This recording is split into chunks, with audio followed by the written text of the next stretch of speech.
இந்த வேளையிலே இறுதியாக விடைபெறும் முன்னர் ஒரு கேள்வி காத்தாங்குடி இன்ஃபோ அறிந்திருக்கிறீர்கள், அதை பார்த்திருக்கிறீர்கள். காத்தாங்குடைய ஊடக இடைவெளியை தற்பொழுது நிரப்பி இருக்கின்றது.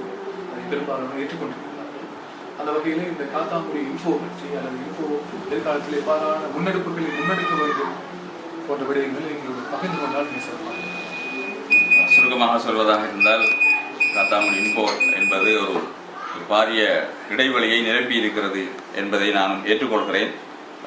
நாங்கள் குத்துபா பிரசங்கங்கள் நிகழ்த்தப்பட்ட பொழுதெல்லாம் பலர் எங்களிடத்திலே அதை பற்றி கேட்டார்கள். நாங்கள் இப்பொழுது காத்தாங்குடி இன்ஃபோவிலே உங்களுடைய குத்துபாவை கேட்டோம் என்று சொன்னார். அதைவிட விசேஷம் என்னவென்று சொன்னால், பாதிக்கப்பட்டவர்களுக்கு உதவி செய்கிற விஷயம் பற்றி நான் அண்மையில் கேள்விப்பட்டு என்னுடைய அனுபவத்திலும் இருக்கிறது. நானும் சில மௌலவி சுபேர் மௌலவி சம்பந்தமாக ஒரு கட்டுரை எழுதி அது உங்களுடைய இன்ஃபோவிலே ஒளிபரப்பப்பட்ட பின்னால் அவருக்கு நிறைய உதவிகள் கிடைத்திருக்கு. அதுபோல பலருக்கு பல உதவிகள் கிடைத்திருக்கிறார்.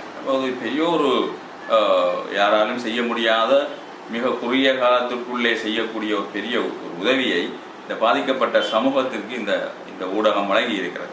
அது மாத்திரமல்ல, வெளிநாடுகளிலே இருக்கின்ற நம்முடைய பிரதேசங்களை சேர்ந்தவர்களுக்கு நம்முடைய பகுதியினுடைய செய்திகள் மிக தெளிவாக சென்றடைவதற்கான ஒரு பெரிய வாய்ப்பாக இது அமைந்திருக்கிறது. ஆகவே இதை நாங்கள் நல்ல முறையிலே பயன்படுத்திக் கொள்ள வேண்டும். பக்க சார்பு இல்லாமலும் வேறு பிரச்சனைகளுக்குள்ளே மூழ்கிக்கொள்ளாமலும் உண்மையான செய்திகளை வழங்குவதோடு இதோ ஒரு தாவா அமைப்பிலே தாவா பணியாக கூட நாங்கள் செய்து கொள்ளலாம். நம்முடைய இஸ்லாமிய விழுமியங்களை ஏனைய மக்களுக்கு வழங்குவதற்கான ஒரு சந்தர்ப்பமாக இதை ஆக்கிக் கொள்ளலாம். அதற்கு நீங்கள் குத்துபா மேடைகளை பயன்படுத்துகிறீர்கள்.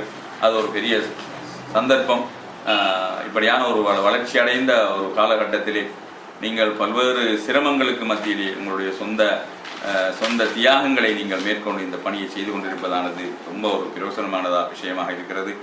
என்னை பொறுத்த வரையிலும் கூட இவற்றின் ஊடாக நாம் நம்முடைய இலக்கிய பங்களிப்பினையும் இஸ்லாமிய பங்களிப்பினையும் செய்ய வேண்டும் என்ற எண்ணம் இருக்கிறது. இன்ஷா அல்லாஹ் உங்களுக்கு அல்லாஹ் தஆலா இதன் ஊடாக நல்ல வெற்றியை தர வேண்டும் என்று நான் எப்பொழுதுமே பிரார்த்தித்துக் கொண்டிருக்கிறேன்.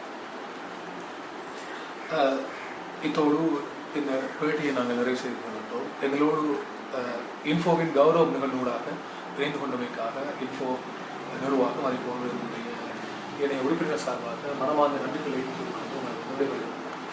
வலைக்கும் ஸலாம் வரஹ்மத்துல்லாஹி வபரகாத்துஹு.